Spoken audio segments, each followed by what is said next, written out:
All right, options traders, listen up. I want to tell you a bit about public.com, but first, have you ever actually thought about all the fees you're paying to trade options? Aside from the regulatory fees, there are commissions, and most platforms charge per contract fees too.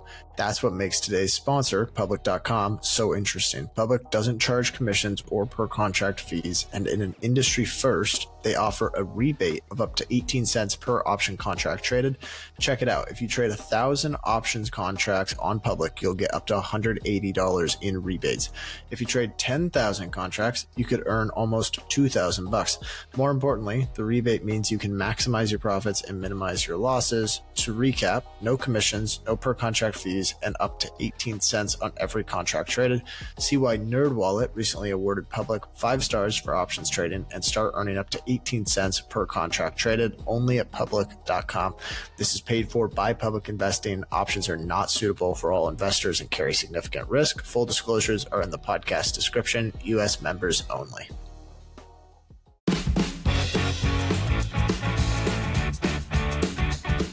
Welcome to Chit Chat Stocks. On this show, hosts Ryan Henderson and Brett Schaefer analyze businesses and riff on the world of investing. As a quick reminder, Chit Chat Stocks is a CCM Media Group podcast.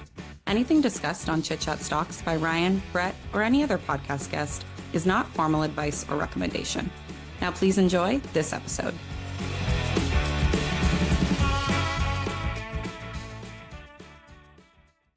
Welcome to Chit Chat Stocks. This is our Wednesday weekly episode. We do 2 shows a week, but we're doing something a little fun today. It's different. It's rapid fire stocks. We've never done this before, but for context, for anyone who's not familiar with how we approach this, we put out a tweet that said, give us some stocks to look at into the Twitter sphere. And we got back a lot of requests from people that and it was basically, give us a stock, give us a little elevator pitch. And we're going to do live, try to aim for 5-minute breakdowns of each one and kind of see, is it something we're interested in? Is it something we'll look at further? And we'll give you a glimpse into what our really initiation of the research process looks like for a lot of these companies. Now, I'm not going to lie, Brett did a little cheating and he did some research beforehand. We're going to let that go. He didn't want this to just be kind of dead air on the podcast. So Brett's picked out a couple, and I'll say right off the bat, there were 25 requests, maybe more. We might have missed some. There are 30 requests probably for companies to cover. We're not going to be able to get to all of those. So we picked a couple that we thought were pretty intriguing pitches, and we're going to go through some of those. I guess any other housekeeping items before we get to the show here? I don't think so. If you really want to see the visuals, just make sure to watch on YouTube, as I have a big truck going in the background right as I'm talking. Apologies to that for the listeners. But yeah, if you want to watch, I believe we'll have the video out on Spotify as well. We will do some visualizations with some charts. So if you want to look at that for a specific company you typically listen, maybe go check that out. But besides that, yeah, we had to pick 10. And if yours didn't get picked, it's probably because you didn't write anything around the ticker. We kind of looked at stuff where someone wrote a couple of sentences and said, hey, this is why I want to buy, because it's much more interesting for us to discuss. So if we do this again, which we'll probably do a couple times a year, maybe less, write something why you actually own it. Don't just say rocket ship ticker. Yeah, so we're going to go through some of these, and even for the people that did write something thorough, I'm sorry, we're just not going to be able to get to all of these, and they all look pretty interesting, but there are some where I looked at it and I could tell pretty quickly I'm not going to have anything insightful to say. So we've picked out each some that I think are pretty interesting. I guess I'll say this right off the bat because we're probably going to be plugging it throughout the episode. We are using FinChat for the research here, and this is a perfect example of why a platform like this is helpful, because you can get a very quick bite-sized kind of research knowledge on the business in a matter of minutes, and you can get a glimpse of all the financials historically and all that stuff. So we're going to be using that throughout. if you want to learn more, if you want to check it out yourself, finchat.io/chitchat. I know there'll be an ad throughout this episode as well that highlights it a little more. But let's kick things off, get right into it. Brett, I'm going to let you go first. What was the first one you picked? Yeah, and disclosure, we are doing this on April 3rd, 2024, a little bit before the Wednesday episode. So if any major thing happens, we were recording that before it happened. And other disclosure, these are not stock pitches by us. So again, these are pitches by the listeners and the followers that we have over on the Twitter machine. And we're taking a first look here. So it's almost like the first glance of, okay, we're going to look at some of the financials, or maybe if we don't know what the company does, we're going to try to look at what the company actually does and then make a, well, maybe I'd research this more decision. So these are not like buy and sell decisions. If we get something wrong, we might. But the first one I wanted to choose is something that's well known pretty much among every single listener out there. I'd say probably 100% of the listeners, and that is Nike. We had that recommended by Alex Pitty, and he said something along the lines of, hasn't gone anywhere in 5 years, huge drawdown, something like that. So I wanted to look, and let me bring up Nike with the shared screen here. See what we can check out on the old FinChat. Well, have you followed this at all, Ryan? I guess A little bit. Keep tabs. Because our friend Alex Morris at the Science of Hitting, he writes about him occasionally. And I remember thinking that this is one of those, it felt like this is one of those businesses where people buy it kind of blindly just because they know the name and they think about durability, and they, similar to like an Apple in a way, where it's maybe not the most active shareholder base. And because I remember looking at the financials, and they significantly underperformed their investor day hurdles that they set out like twice in a row, and people just kind of forget about it. That's one thing about investor days that I find funny, is you set out these ambitious targets, they get priced in, and then no one ever goes back and checks like, oh, you significantly underperformed your expectations. So they did that on a number of occasions. Now, obviously, very durable brand, well recognized, and it's been growing. But why don't you go through some of the numbers here, what you're seeing? Yeah, so the first thing, and I guess this is kind of an insight into how I look at a company at a first glance. And the first thing I always do is look at revenue, because that's where everything begins. And what I like to look at specifically companies now, especially if they're consumer focused, is how COVID impacted them. So if we look at revenues in the pre-COVID period, which I'll just say the May 2019 fiscal year, we had $39 billion in revenue. Last 12 months, or say May 2023, we had about $51 billion. So they've seen quite a good jump. But it looks like growth has stagnated, long-term growth at about 6.5% on the revenue. So I look at that, and I'm trying to figure out, I guess, when seeing the numbers, is why is the stock in such a big drawdown? So then if I, look at the revenue here, it doesn't really pop out as saying, okay, this is why I don't, or this is why investors are selling it off. But then if I look at operating income, it actually peaked in the May 2021 fiscal year, and it has declined ever since. So I guess the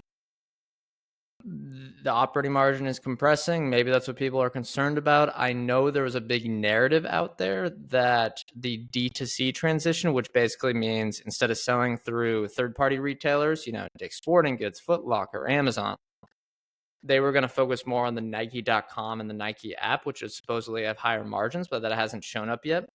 And then the other thing I'd look at is maybe some of the segments and KPIs. We have different, geographics here, and you can look at the different brands. I have North America revenue, growing at 6%, Europe and Middle East revenue growing at, let's check it out here, growing at, it's kind of doubled. Wow, it's actually grown quite a bit since pre-COVID. We have Greater China area, which I guess was the concern with Nike. You said the European revenues doubled? Since maybe the last 6 to 7 years, so I guess not that impressive. But Greater China revenue since 2013 has grown at a 11% rate. Not bad, but it has stagnated in recent years. I think what is the concern is the profit margin. And if we look at the valuation, we have a trailing PE of about 27. Now, this is not actually that different than before the pandemic. Now, if you're looking at the chart here, they have some weird periods, which I'm sure are just from accounting discrepancies. But if you look at kind of a normalized period, they traded about 20 to 30 times earnings. And this is right around that wheelhouse. But I think if you're bullish on Nike here, you're saying, okay, they're trading at what looks like an oddly cheap, or, it's right around the market average, but it's still fairly expensive multiple. You're looking at it and saying, okay, the operating margin is suppressed here, but we're going to see operating leverage and a return to growth as we get through this COVID cycle where there was a huge inventory buildup in a lot of these places, and now everything's normalized. Margins will start expanding again. As I look at Nike, I was surprised to see this earnings ratio still that high, even though it's gone through a 50% drawdown. I think China's is obviously a risk for them, but it's not a huge part of the business. It's a sizable, but not a gigantic part. And then I would also be concerned about all of these new players in apparel and footwear. There just seems to be a lot of innovation happening right now. Yeah, I agree. And just to put some numbers behind that margin contraction, basically throughout 2014 to 2019, it was around 13% operating margins. Today it's at 11.6% over the last 12 months. Maybe it's even worse quarterly. Let me check here. And no, that isn't the worst contraction in the world. Yeah, it's 10.7 last quarter. It isn't the worst contraction in the world, but when you're in the transition of going more direct to consumer where it should be margin accretive, I would be pretty concerned. And that's probably maybe what's leading to this big multiple contraction, because people were expecting earnings to grow. So I'm kind of with you here. It feels like maybe they're getting hit from all sides with competition. Obviously very durable. Is there a price that you would actually want to own this? Ooh, that's a great question. I don't, as any listener who's listened to us for a long time knows, I don't like apparel. I think it's very risky, unpredictable, very trendy, flaky, all the terms that you hate as an investor. Although Nike has stood the test of time for multiple decades here and built up, such a phenomenal brand around the world,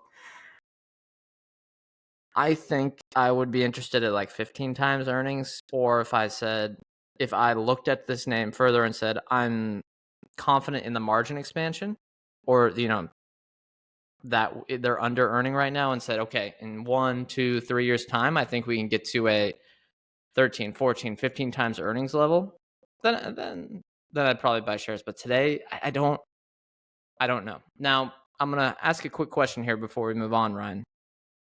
Lululemon, it trades at a price to earnings of 31. Now, Ford, they're both growing, so Ford's going to be a little bit less than this. What one do you like better? Classic gun to your head question. Who would you choose? Wait, sorry, you said 31? About 31, so a little more expensive. Lulu's a little more expensive. I like Lulu more. I don't particularly like either one of those. And I find it mind-blowing that they are still trading near 30 times earnings after I think both of them are like near a 50% drawdown. It's pretty insane.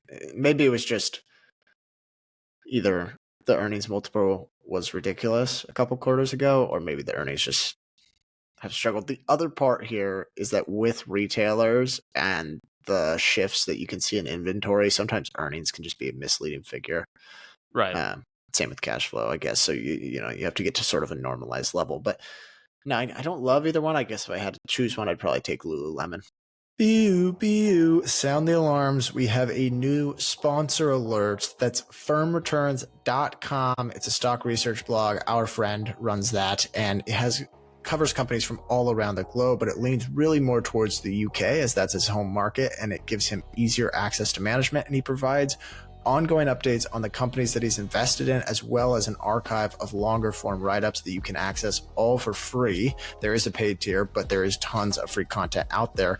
And these reports are very thorough. To give you an example of just how thorough some of these are, at one point, he was digging into a company's account, and for one company he wrote up recently, he actually managed to find a material misstatement that had been missed by the auditors, and management reached out and confirmed the error to him. And these are companies of all different sizes, from all different sectors, and all different markets around the globe, but with a focus on his home market in the United Kingdom. If you want to check this out, firmreturns.com. Like I said, tons of free content on the website. If you're interested in one of the paid plans, you can go to firmreturns.com/chitchat. That's firmreturns.com/chitchat, and it'll get you 20% off. Okay, let's move on as we're trying to go rapid fire here. What is your first pick, Ryan? Yeah, we did go slightly long on that one, so we're probably going to try to quicken it up a bit here so that the show doesn't go on forever. The first pick, this was pitched by our friend, John Quast. He's a writer for The Motley Fool. Actually, love John's research, so feel free to check out some of his write-ups. He recommends Portillo's. He says, or doesn't recommend necessarily, but says to look into it. He says, Portillo's, cheap stock, about one-time sales, double-digit top-line growth, profitable, and greater than 7 times unit growth potential. He says long-term return potential is similar to long-term returns for Texas Roadhouse, ? I have heard of Portillo's before, and I think we actually did back when we were doing the not so deep dives with our old friend Ian Gray. When he would come on, we talked about them, and there was one in his area. He said it was absolutely packed. And for anyone that doesn't know, Portillo's is basically a fast food. Maybe you could call it fast casual. You can sit down and stuff, but it's really fast food restaurant chain. And they serve iconic Chicago street food. That's their claim here. And so it's often called the Dog House. And it does have this cult-like following. I don't know if it'd be nationwide, but really throughout the kind of the Midwest Chicago area. I believe, I don't know if this is still intact, but I believe of all the restaurant chains in the US, they have the highest average unit values per year. So they, on a per unit basis, per store, they are generating the most revenue of all the big major restaurant chains. And I think it's somewhere in the ballpark of $7 million in revenue annually. Right. Or if it's not the best, it's like close to Chick-fil-A. It's at that super high volume. Right. And I do think it's interesting. A couple questions that I'd want to have answered. Is this something that translates nationwide? I think they only have around 80 units, maybe a little less, 80 units around the country. So is this a brand and a concept that can really translate nationwide? I know they've been expanding in other areas, but also what happens to average unit values? Because they could expand into whatever, San Diego, but are they going to drive the same AUVs that they drive in Chicago? Probably not likely.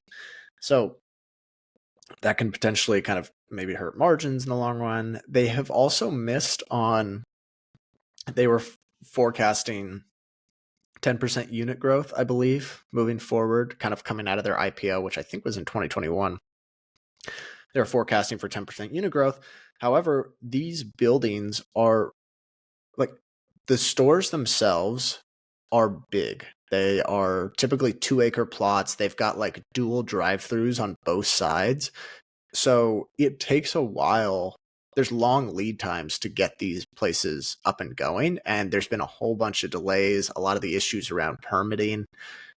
Is that something where is it going to subside, or is that going to be just a perpetual problem? And because they're newer to the public markets, we just don't know that that's something that's constantly going on with them. I mean, it's only 70 locations around the country, right? So this isn't something where they just churn out new locations over and over. So there's some problems here, but it is down. Let's see here. Over 3 years, the stock is down. Looks like 55% in total. So kind of from the IPO, it's down 55%. Revenue has grown. It's been pretty consistent, 15% roughly revenue CAGR since March of 2021. They are profitable, operating income positive. Now there's some debt here. What kind of unit economics do they have? Like, I guess it's more comparable to restaurants. Your restaurants aren't going to be 80% gross margins, but do you have a gross margin figure? Yeah, let me pull up. Let me share my screen here. I know I'm clicking around, so it might be annoying to some people, but full screen this bad boy. So total revenues doing about 700 million over the last 12 months. Operating income 55 million. Gross profit, and I can go to the margins here actually, make it a little easier for everyone. So gross margins, we're looking at around 24% gross margins with 8% operating margins. So you decent. get to 10%. Yeah, you get to 10% or higher as they scale. And as you mentioned here, we got one-time sales. I mean, if you think they can hit 10% margins and then they have a fantastic return on invested capital, yeah, there's risk, like you mentioned, with unit expansion, not getting the same returns on new stores as you would in the Chicago area. But I mean, look, 10% operating margin on one-time sales, that's 10 times earnings, high return on invested capital. I mean, that's all you need, right? Yeah, I am looking here. They've got some debt on them. So net debt, let's see here. About $540 million in net debt. So their enterprise value is almost twice their market cap. Okay. All right. That adds something to it. Still, though, intriguing. I might look at them. EV to operating income is probably, like, if we believe that they can generate 10%, even higher operating margins, you're looking at like 15 times EV to operating income. I'd dig into the debt here a little more, kind of see what their interest expense is and when it's termed out to. But this is something I'll look at more. I do like, if you can find a restaurant chain that has a cult-like following and you think the model is replicable nationwide, I like those situations. That's something Chipotle-like situation where it's easy to kind of replicate that storefront. Portillo's is one that I'll definitely keep on my watch list. Yep, exactly. Invest now, and then when it goes up by 5 times, have Ackman take a huge stake and a board stake, and then you're golden. But let's go to my next one, and it is one that I think is the opposite of Nike that no one has heard about. Well, maybe a few of you. It's called Darling Ingredients. Noah Peterson gave a nice little pitch here.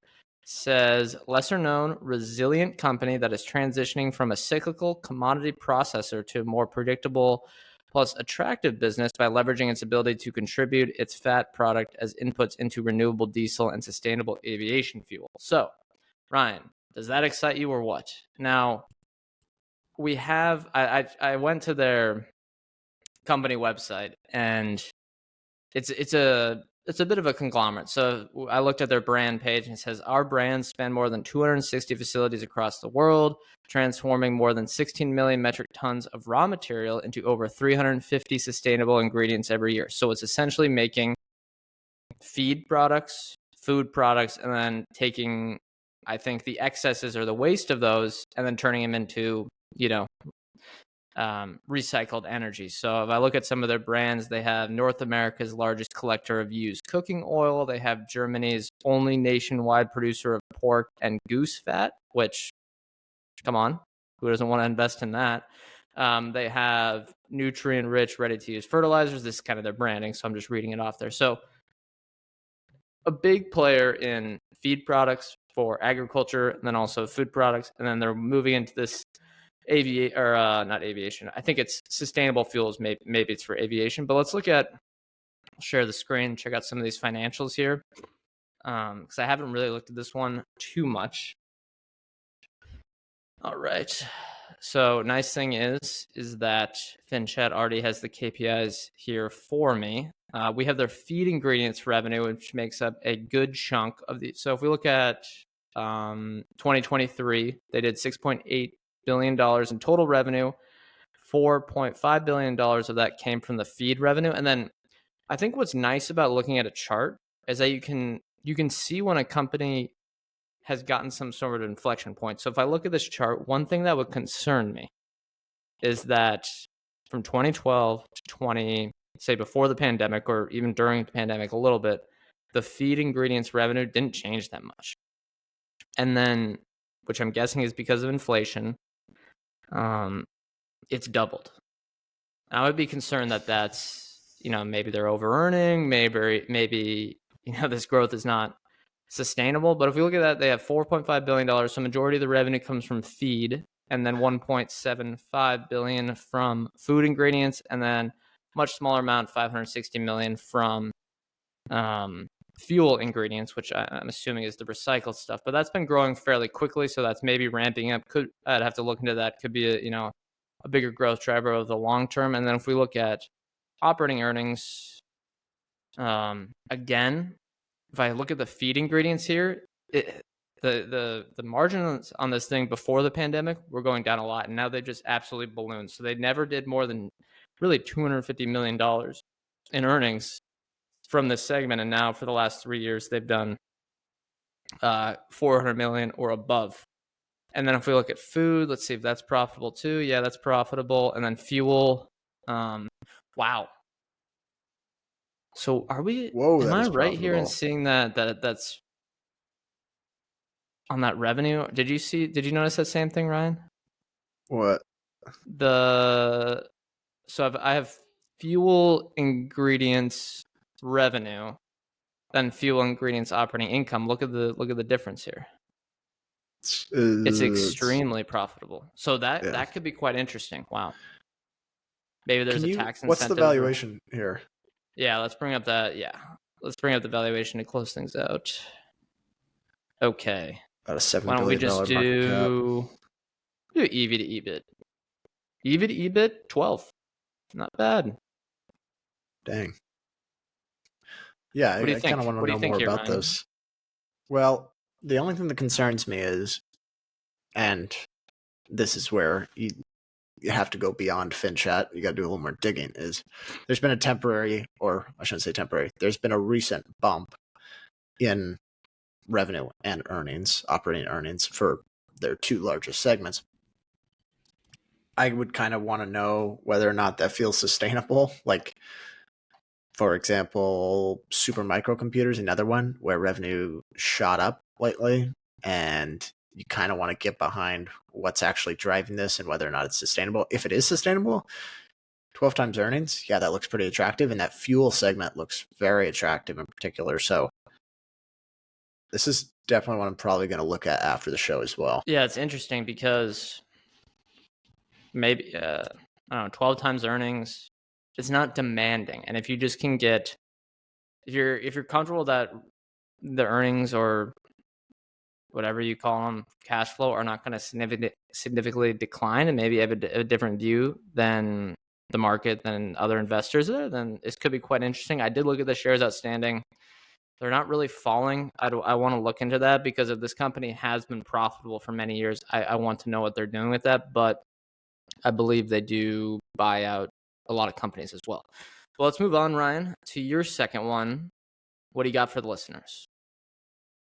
Sure. I think I'm going to take Semrush here. So this is recommended by Ryan Willenborg. He says, Semrush, it's marketing technology, software as a service, one of the few software as a service companies that's accelerating growth, 20%.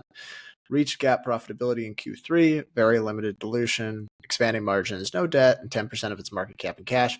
Could be an inflection point after trading sideways for 2 years. So I did a little bit of note taking just before the show on some of the companies here. Looks like it's some of this is kind of marketing or tech speak, but cloud-based online visibility management tool. SEO is the primary use case, but the product is evolving into a holistic online marketing / brand management platform. So sounds like they're helping companies kind of streamline their marketing, in particular in the realm of SEO. I like software as a service. However, I've been burnt on it a number of times. So like at its core, if you get a sticky software as a service business, you think about the great SaaS offerings like Salesforce, Adobe, ServiceNow, something like that. Those are very sticky products. They require very little ongoing expenses in order to serve those customers. So if Semrush can be in that ballpark, I like it. Let's pull up some of the segments KPIs here as I share my screen. Have you looked at this company at all, Brett? I think just briefly, but as we'll talk about, it's one of those where I think it's quite difficult looking at software businesses in the public markets, unless you really have industry insights. I think Dorsey Asset Management owned them, so that's what got me interested, but I could be wrong there. Yeah, that's probably where I saw them. Okay. Earlier in the show, you heard us talk about the investing platform, public.com. That's where you can trade options with no commissions or per contract fees, and you get a rebate of up to 18 cents per contract. NerdWallet recently gave Public 5 out of 5 stars for options trading. If you want to see why, go to public.com and start getting a rebate of up to 18 cents per contract traded. This is paid for by Public Investing. Options are not suitable for all investors and carry significant risk. Full disclosures are in the podcast description. U.S. members only. FinChat.io is the complete stock research platform for fundamental investors. They have all the standard financial data on more than 100,000 stocks globally. And beyond that, they have company-specific segment and KPI data on more than 1,500 stocks. So to give some examples here, you want to see Netflix's average revenue per member over the last 10 years? They've got it. You like to track YouTube's advertising revenue? They've got that too. If you want to see Celsius's revenue that comes from Costco, how much of their revenue comes from Costco, they also have that. So the breadth of FinChat segment and KPI data truly is one of a kind. I use FinChat every day to track and manage all my investments. I also use it to discover new investments. And if you want to get 15% off any paid plan, go to finchat.io/chitchat. That's finchat.io/chitchat to get 15% off any paid plan. The link will also be in our show notes. What's revenue growth then? Paying customers, pretty impressive here. It's basically doubled over the last 3 years. You can't eat paying customers though. No, figuratively, you cannot. Yeah, I hope not. Total revenue a little over $300 million, and it looks like it's outpacing paying customers. So kind of tells you that the customers are starting to pay more over time. And what's the CAGR on revenue? Let me go back to the old screen here. Sorry. It's been 35% over the last 4 years. And the expected revenue on consensus analyst estimates is $510 million for 2026. Wow. It looks interesting. This is one where my biggest pet peeve looking at most software as a service companies is that it feels like management in general, and I know I'm putting everyone into a box here. In general, it feels to me like management teams for software companies aren't that focused on minority shareholders. And a lot of them are born out of tech hubs, Silicon Valley, stuff like that, where it's more focused on employees, paying your employees well, rewarding VCs before IPO, and then IPO is seen as an exit. So I don't love that, but what's the the results margin? here are pretty good. Let's pull it up. Let's go operating income or operating margin. I'll go to quarterly. It has turned the corner. So it was minus 19% a year ago, and this quarter it was positive 3% operating margin. So, wow, positive 3%. Hey, that's good though. They did it's certainly better than it was last year. Yeah, they did a SoftBank turnaround slide, huh?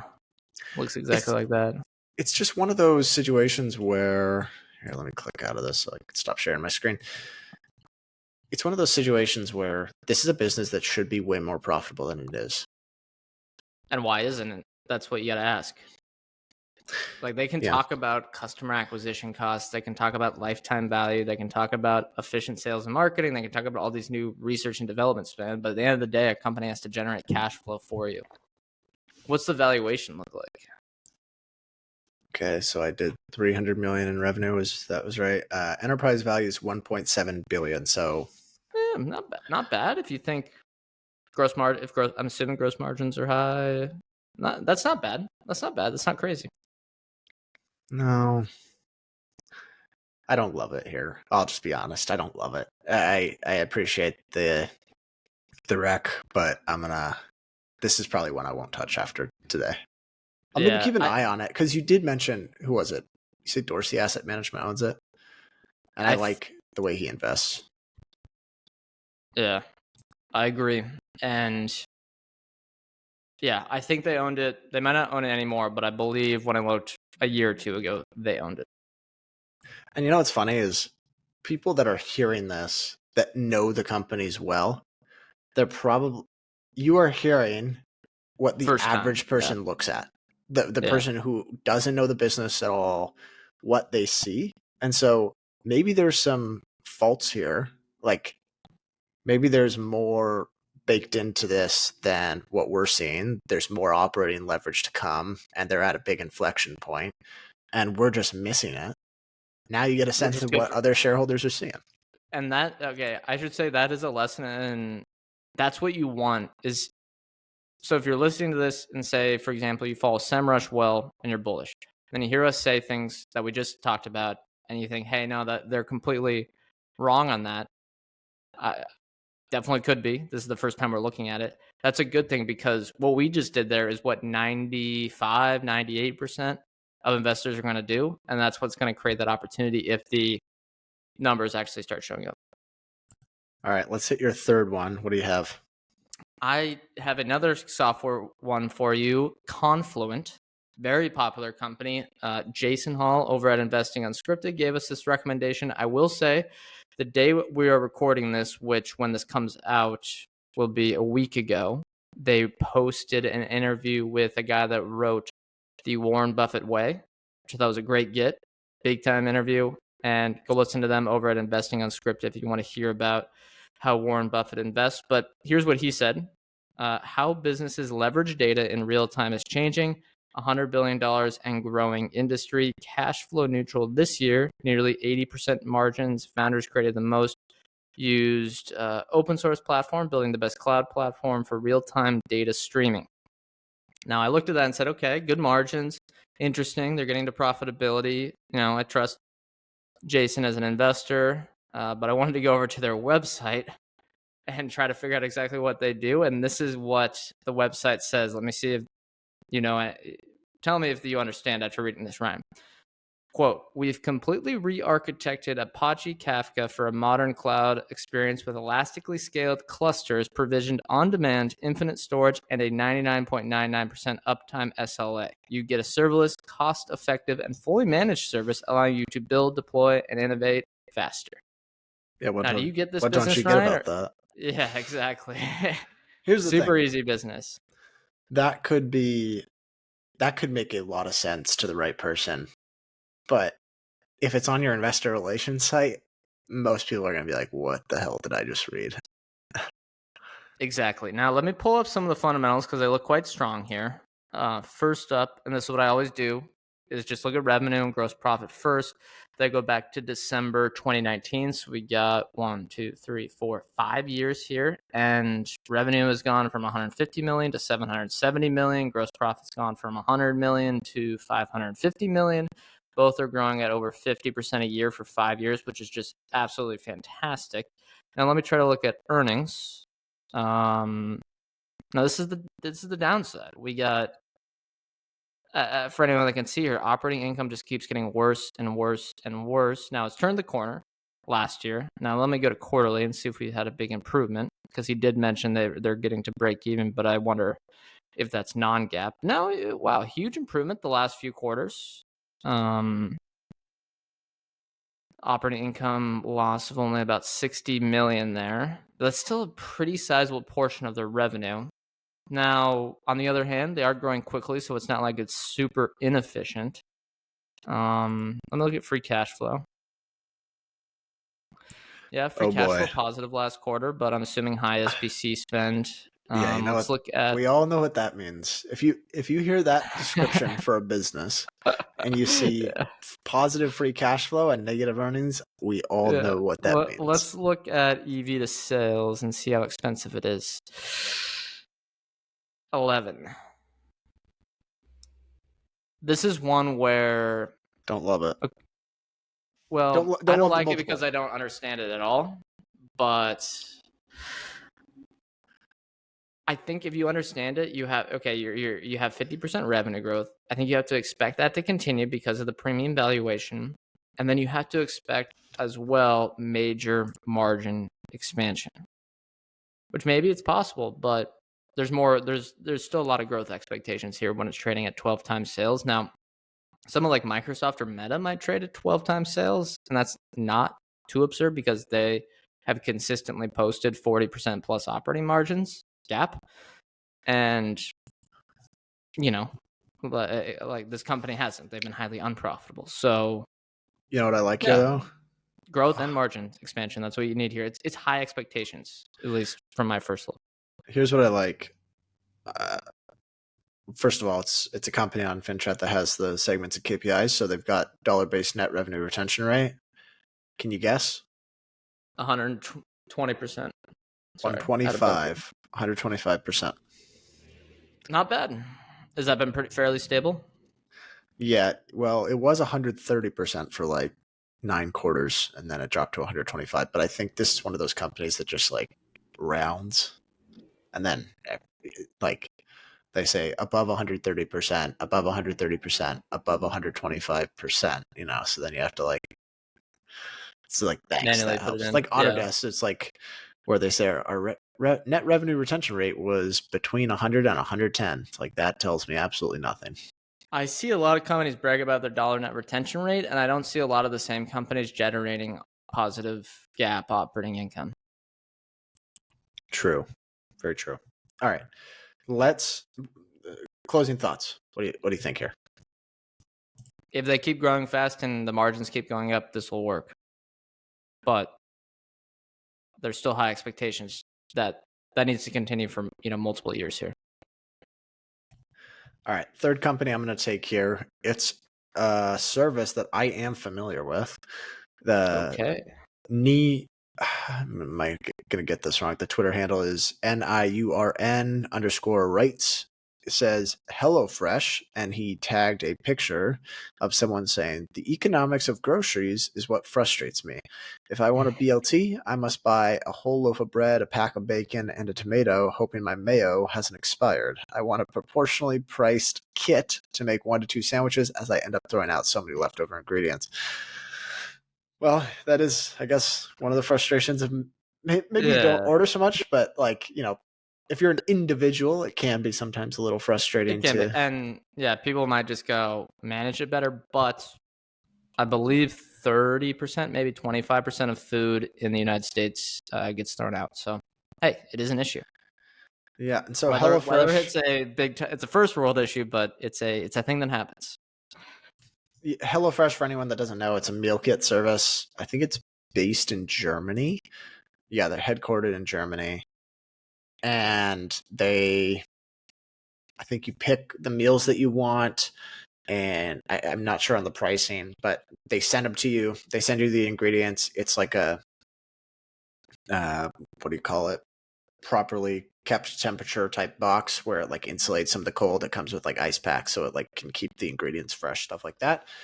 And I know a lot of people that use it. They have been huge on affiliate marketing, and they've done a good job growing that way. However, the stock is down 90% since April of 2021. And if we look at the last year, I'll even go shorter than that, last 6 months, 3 months. You said 90% there. It dropped 50% in a day after their quarterly earnings. So down 95% in the last 3 months, actually. Pretty staggering. Revenue, they're doing about $1.9 billion in revenue. Oh, sorry, that was last quarter. Want to share the screen, Ryan? Sure thing. And then this is a reminder for the audio listeners. We're trying to explain this stuff. But if you, for a specific company, we'll even have it in each of the, for each YouTube video or within every podcast show notes, we'll have timestamps for every stock that we cover. So you can click around, go through each one. And if there's one that you specifically want to look at the visuals at, go right ahead over on YouTube or Spotify. Okay. So 7.6 billion euros in revenue over the last 12 months. That's been flat for about 4 quarters. My suspicion here is that without having looked at the profits, I would guess profitability is turned down, and that is correct. Let me get rid of this. They have gone from 500 million in operating income in March of 2021 to 100 million over the last 12 months. And if we go to quarterly, looks okay, but it looks like they're struggling to really maintain profitability here. Can you pull up sales? My and gut says spend? no. Can you pull up sales and marketing? I can go SG&A. Okay, SG&A. Yeah, that'll work. Sorry, 1 second. Okay, so that's cost of goods sold. Nope. Sorry, 1 second. So gross profit is at 4.9 billion euros and SG&A is at 4.8 billion euros. That's interesting. I would not have expected them to have this high margins, gross margins, because it's a meal kit service. My first question, or the first thing I'm looking at if I pull up the annual report, is the definition of every expense. Yeah, I agree. Don't want to have a ton situation where you're putting payment processing into sales and marketing. Tell you what, though, and this is always a bad sign when I say this. It's like, wow, the fundamentals are really deteriorating. Oh, that market cap, though, that's a bad sign, bad investment thesis, whatever. Was that $1 billion? Yeah, $1 billion or euro market cap, 1.1 billion roughly. I mentioned last 12 months after the fundamentals have just deteriorated, still 100 million in operating income. So EV to EBIT is right around probably, I'm guessing, 8 or 9 times. Potentially trough, if you believe revenue grows again. I think you have to be asking the question. 12 times. 12 times, yeah. Sales ratio probably quite low. I think you have to be asking the question, why? Okay, management's going to clearly tell you stuff about why sales are going down or stagnating. You have to ask the question, why are they stagnating? Is it something happening in the macro environment? Was it, say, some COVID bullwhip thing? And then you have to ask, is the normal state of operations where it's going to steadily grow revenue again, right? I mean, you probably won't expect the COVID bump again, but if I look at this one, I think a lot of people are going to throw it out right away because they're just going to say it's just like Blue Apron. But if they're actually running it well, they are generating profits, unlike Blue Apron, which is a dumpster fire. If you believe revenue can start growing again, it'll work. But I think there are a lot of concerns looking at what this business is versus when revenue started stagnating, that they may have been in a non-normal, abnormal operating environment that benefited them, which was the pandemic globally. And now it's tougher, macro, just from a broader sense. And these meal kits, I just wonder if the unit economics work at scale. Now you can, it's sort of like an Uber situation where they raise prices. Maybe you have fewer customers, but those fewer customers are going to be profitable. I wonder how if that could play into a sense, but I don't know. I have more concerns that this just is a business that gets competed away. I mean, I imagine the churn on these things are so high. And how many meal kit meal service type businesses have we seen come and go over the last 10 years? Weight Watchers, Blue Apron, Factor Meals, HelloFresh, that you name it. There's been tons. And I just don't love. If this thing was gone in 10 years, if it had gone bankrupt, I would not be surprised at all. Nothing. Now, it could perform well. It could be a temporary slowdown, but it's just the nature of these things. Like, I don't really believe there's a big moat here. Yeah, it's sort of like, I mean, DoorDash probably has a bigger moat, but I'm not saying it has a wide moat, but when you look at DoorDash, you're like, I mean, why are they going to win? But they out execute everyone. They're very aggressive, all that good stuff. They're still not profitable, I should say. But you look at HelloFresh and you go, why do they win? I mean, there's all these local competitors with food prep services too. That's something that can be very localized.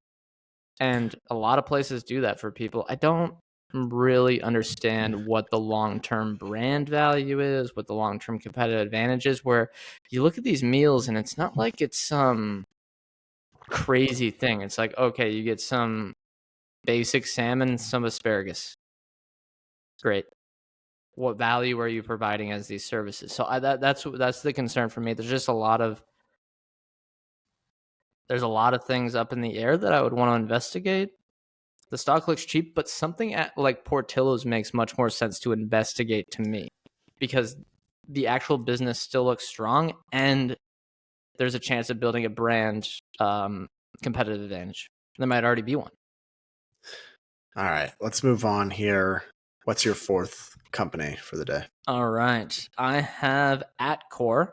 So at Krath, Warren Buffett, anonymous account, says strong market position in the manufacturing of electrical raceway products and mechanical products. Government infrastructure bills and initiative will further accelerate this demand, focus on expanding its product offerings, acquisitions, and shareholder returns. Now, I pulled up some of their products and services because I know for anyone outside of that industry, it would be a little bit confusing, but let me share the screen here, Ryan. See if you can kind of understand and visualize what they got here. So first, we got basically pipings, conduits. You have something like cable tray systems for commercials. You have conduits for cable fittings, which is basically like you come to two L's and you go or a T. You have electrical systems. You have basically construction stuff, traffic products, water, plumbing, and pipes. These are some of the products they have, and they say they're basically focused on as a global leader in electrical, safety, and infrastructure solutions. So I would call that what? A conglomerate, Industrial. a roll-up, a lot of brands that of an industrial conglomerate. Yeah, or even like, I bet it's the same brands, but something like that. Now, I look at the business here, and I actually go to, let's see. Let's go to FinChat, but let me share the screen first. Whoops. All right, Riverside, load up. Okay. So first thing I want to look at one of these is, honestly, I kind of look at the stock performance, and went public in 2016, according to FinChat. Stock price CAGR has been, on a total return basis, 37%. So quite strong. Wow. I mean, yeah, really strong here. We're going to start out with revenue again. And I know that this might get redundant at some point, but I think it's important to kind of go through the same process. I'm going to go annual. Okay. So if I'm looking at revenues, this is again one where, and anyone can see this on the visualization here, from September 2014 for that fiscal year to September 2020, revenues didn't grow up at all. And then 2021, 2022, 2023, in the last 12 months, it's gone from, let's say, 1.7 billion, give or take, or maybe 1.8 billion, up to 3 billion or higher. And I would ask, okay, how much of this is caused by inflation, or how much of this is caused by, as the listener said, from the growth in infrastructure spending across North America and Europe? Now, if I look at earnings, let's look at operating income, pretty profitable. I'm seeing another boost due to, again, during the same period. So it looks like they have some operating leverage here, generating around $800 million a year. got an enterprise value of about $7 billion, so fairly cheap still. I don't think the KPIs are going to be too relevant here just because, well, maybe we can look at geographies. I'll look at United States revenue and then total revenue, and it looks like we got the vast majority of their revenue in the United States. So maybe it's all dedicated to this huge construction boom that we've been seeing, some of the data around that. And maybe that's sustainable.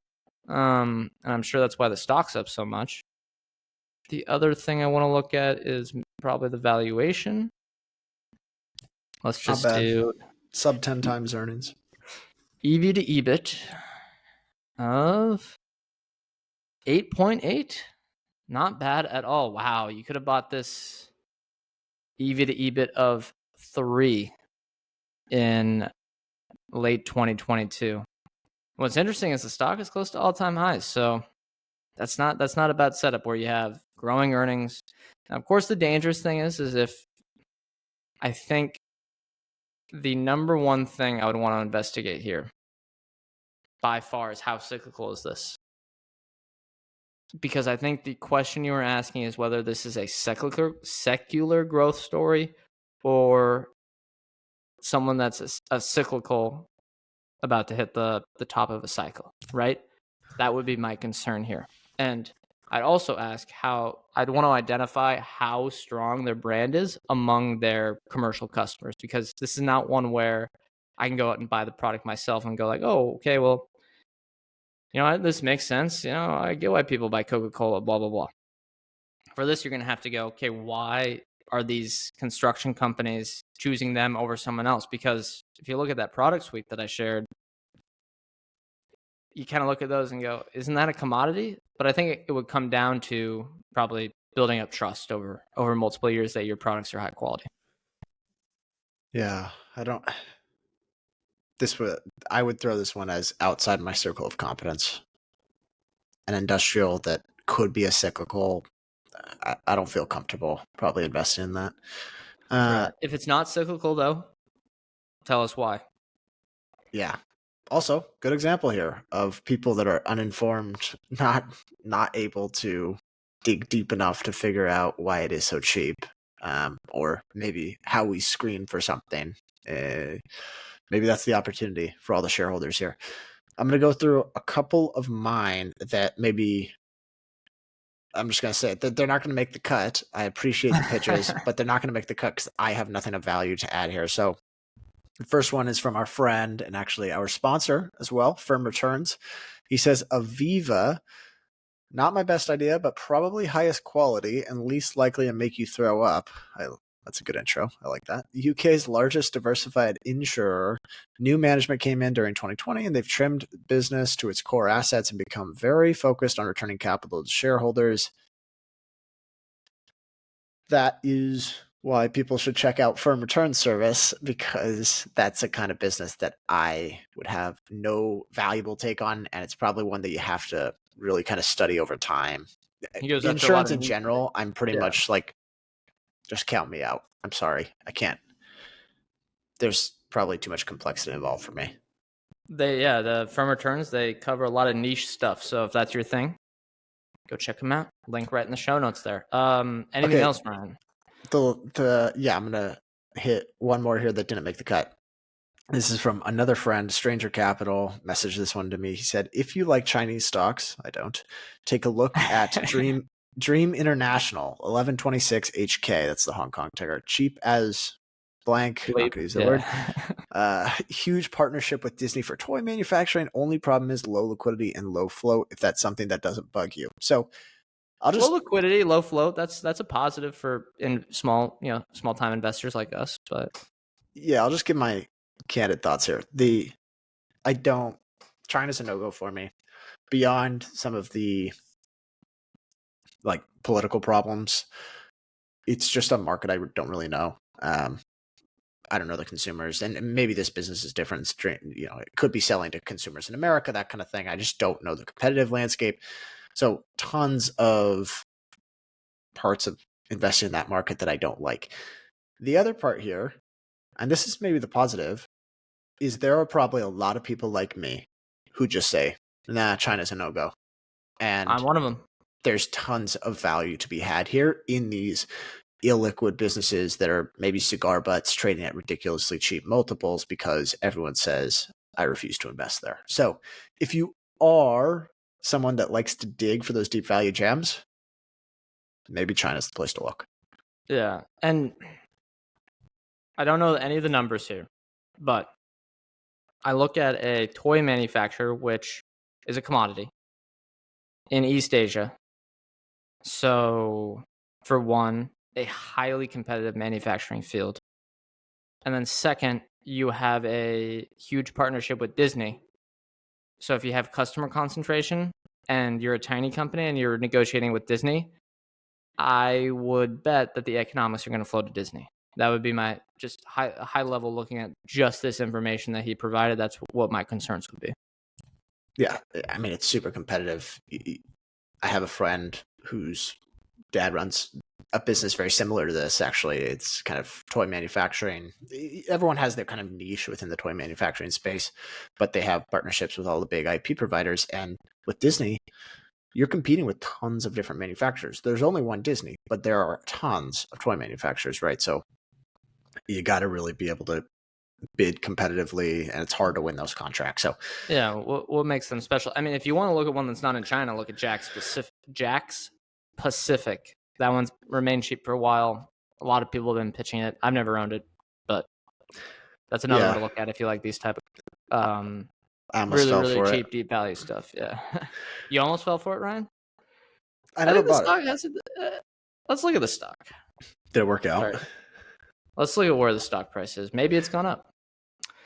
No, yeah, you would have been right. Hey. Stock's about 23. It's up 100% in the last 5 years. Nice. Okay, I'm going to take a real one here, though. Where is it? Okay, Bark? so Owl's Beak on... No, I'm going to do a different one. Starbucks. Owl's Beak says, just bought Starbucks. Sales growth remains strong. Dividend strongest in years. Sticky brand and product. Looks like a good opportunity to get in on a solid long-term compounder.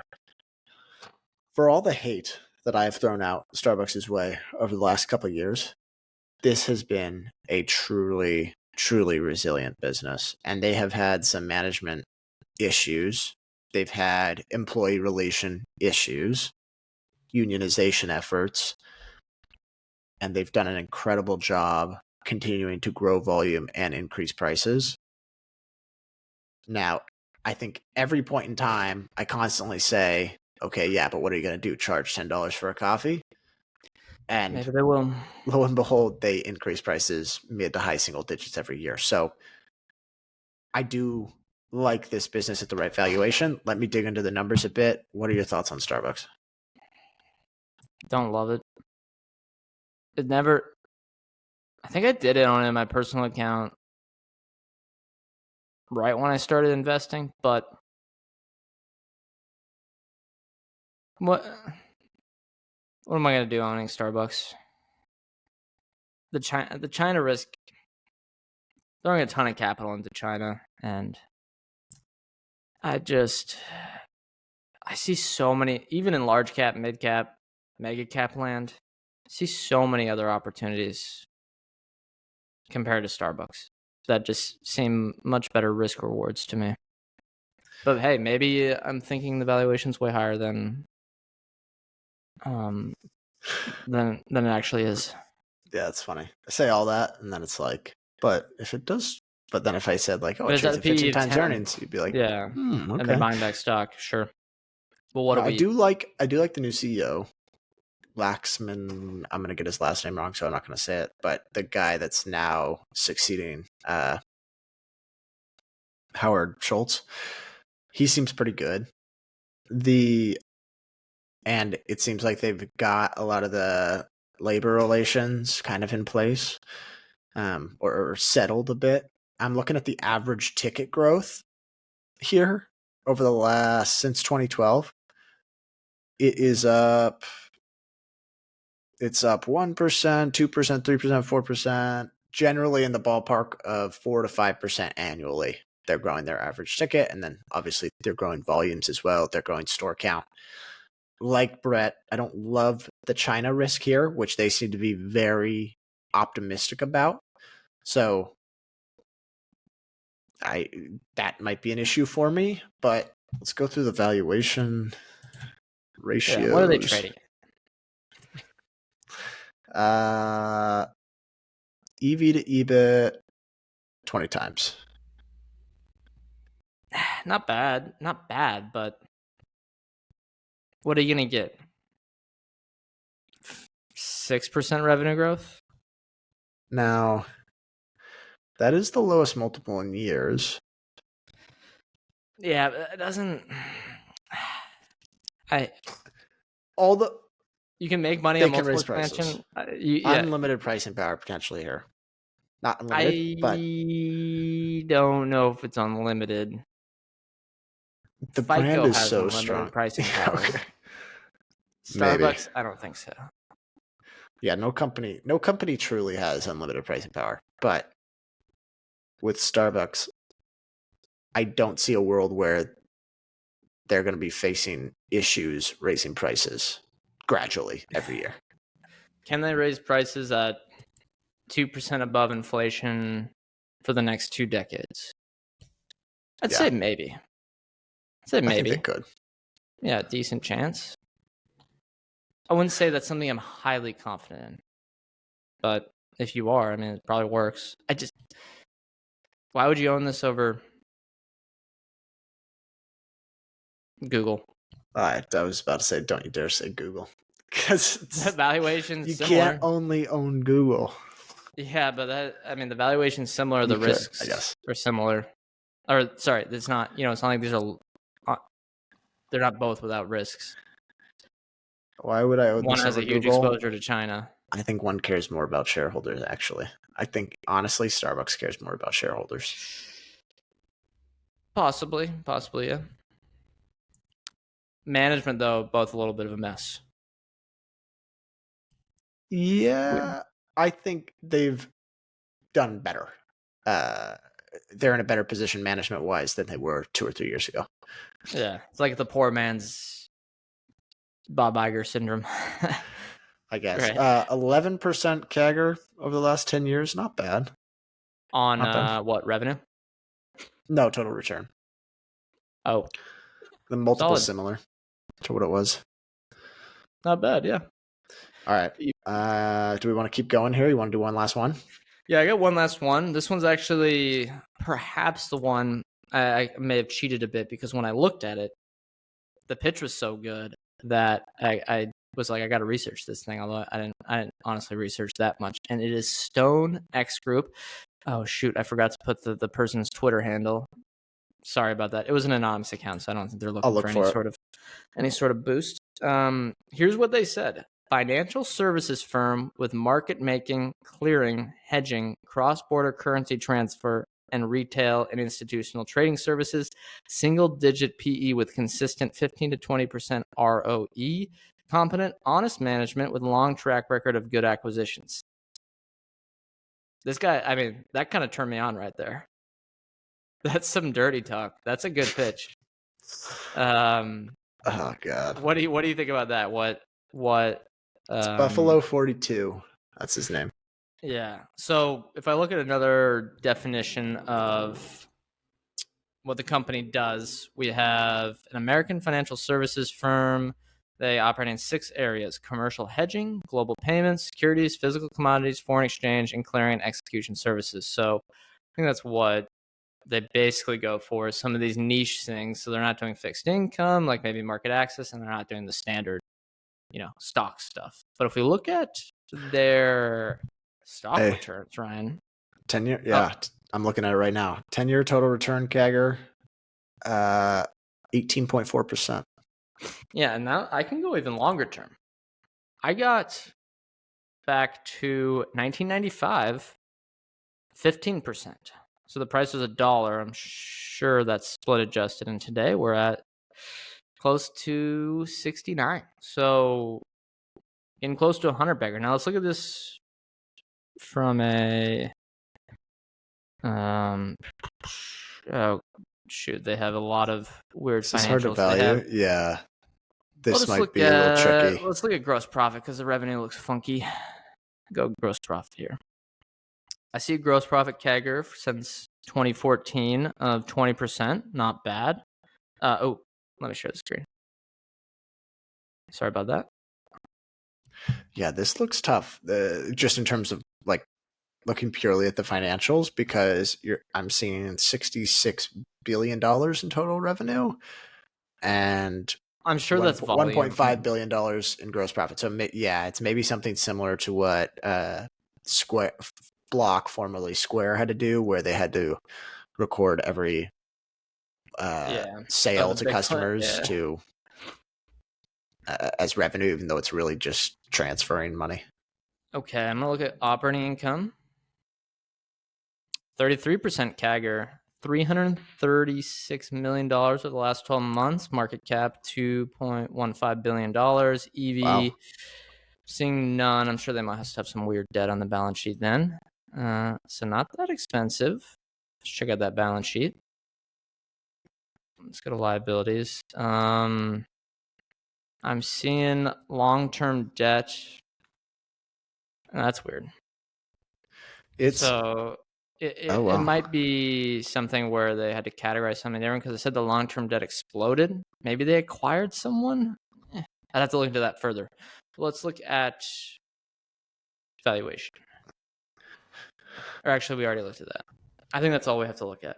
If some of the stuff is a little messy, I'm okay with that, especially when you see the total return over 30 years at 15%. It gives me the sense that it allows me to trust management. I know that's maybe not the best screening thing to just say, what's the past returns look like? But, over 30 years goes to show that they know what they're doing. Yeah, book value per share is compounded really strongly. Earnings per share is compounded really strongly. Yes, you have to look at why are there these weird things in there on the financial statements. But the question I would have as someone who's a financial services firm is how tied are they to the market cycle? Are they exposed to, let's say, if there's a huge, gyrations in commodity trading, or if stocks go down, or if asset prices go down a lot, does that hurt them a lot? Or does the volatility actually help them? I would like to know. And I want to figure out who any of their competitors are because I don't know anything about this space. But this is one that truly fascinates me. It's a niche player. It's one that's put up, it's going to be a 100-bagger here soon unless things go terribly wrong. And it's trading at a reasonable valuation.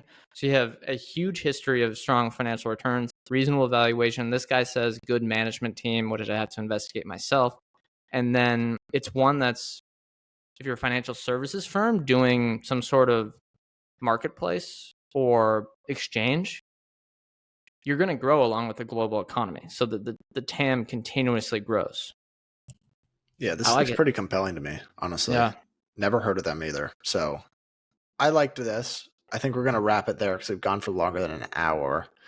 And I think we touched on 5 stocks each. As we finish things out here, Ryan, again, these are not stock recommendations. These are basically a ranking of what ones you want to research more. So you give your top 3 of what ones that are on your watch list to research. I liked StoneX. I liked Portillo's. Didn't love HelloFresh. Didn't love Semrush. Sorry, not looking at the Chinese toy manufacturer. That might be someone else. Someone else's. My trash is your opportunity. Is that what they? Sure. Treasure. Saying? Yeah. There was a couple of years where maybe just a little too cyclical for me, like Darling Ingredients, or maybe it's not cyclical. We don't really know. Darling Ingredients, Atkore, that kind of stuff. I don't love that. Nike, I'd say no go. Confluent, it's just a business I don't understand. So I'd say StoneX, Portillo's are probably top of the list for me. Yep, and not to sound not cliche, boring, but those are the 2 for me. I mean, when we talk about constantly, we're looking for cheap stocks, either some sort of quality or competitive advantage. And we don't know much about these management teams yet because that takes a little bit more time. But if those two click, that's when you can kind of look at those right away. And those ones are the ones that look like there is a potential for high quality and fairly cheap. So that's why I like those too. All right, with that, let's close things out. Thank you, everyone, for throwing recommendations in here. I'm sorry if we couldn't get to them, but we really enjoyed doing this. Anything we say here on Chit Chat Stocks is not formal advice or recommendation. We may buy, sell, hold any of the stocks we talked about in the podcast, or any of the. I guess we can do anything in the future, so just be aware that we're investors as well, and we may be trading around stocks that we talked about. So with that, we'll see you all next time.